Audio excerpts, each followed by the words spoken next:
J'ai dit au président Assimi Goïta, au président Ibrahim Traoré, au président Tiani, il ne faut pas qu'ils vont nous mettre la honte, attendre un jour la Chine ou la Russie va leur dire de créer une armée fédérale. Je l'ai déjà proposé, j'insiste, mais ils n'écoutent pas. Ce que Nana dit, c'est vrai.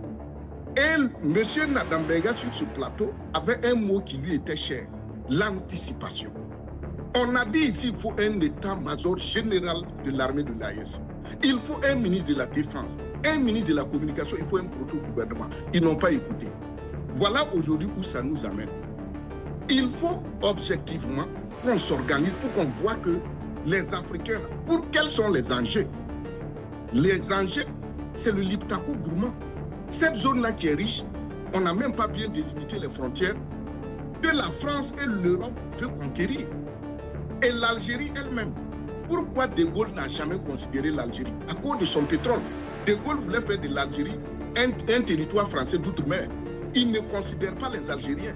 Pour essayer sa bombe atomique, De Gaulle a fait ça en Algérie. Ils ont attrapé des gens, ils ont ciblé des villages et ils ont jeté ça là-bas pour voir les effets. C'est un pays que les Français ne considèrent pas, mais ils veulent posséder à cause des richesses. Donc, à cause de ces richesses-là, je dis à ces trois présidents de l'AES, la richesse qui se trouve à l'intérieur de l'AES, notre armée doit être proportionnelle, être capable à défendre ces richesses. Parce qu'on ne peut pas avoir de telles richesses et s'asseoir en train de s'amuser avec les questions des forces conjointes. On a 5000 hommes. Regardez la richesse qui se trouve là-bas. Il faut une armée forte. Et j'ai dit dans les 10 ans, l'AES doit être capable de lever une armée d'1 million d'hommes. Merci, Dacier. Maintenant, pour Moumouni Zungrana, excuse-moi 2 secondes. Allez-y rapidement, Moumouni terminé. Zungrana, oui, il est réaliste et il est dans la position des Asiatiques. Les Asiatiques ont dit que si tu étudies les Européens, ils vous mettent en conflit, vous vous entretuez et ils viennent encore vous posséder. Donc c'est ça qui fait que vous voyez en Asie, ils ne veulent pas de guerre, même entre eux-mêmes à l'intérieur du pays. Regardez aujourd'hui comment l'Asie se développe. Mais nous autres, démocratie, droits de l'homme, terrorisme, et on est là, on s'entretue, on perd les armes, on ne se développe pas.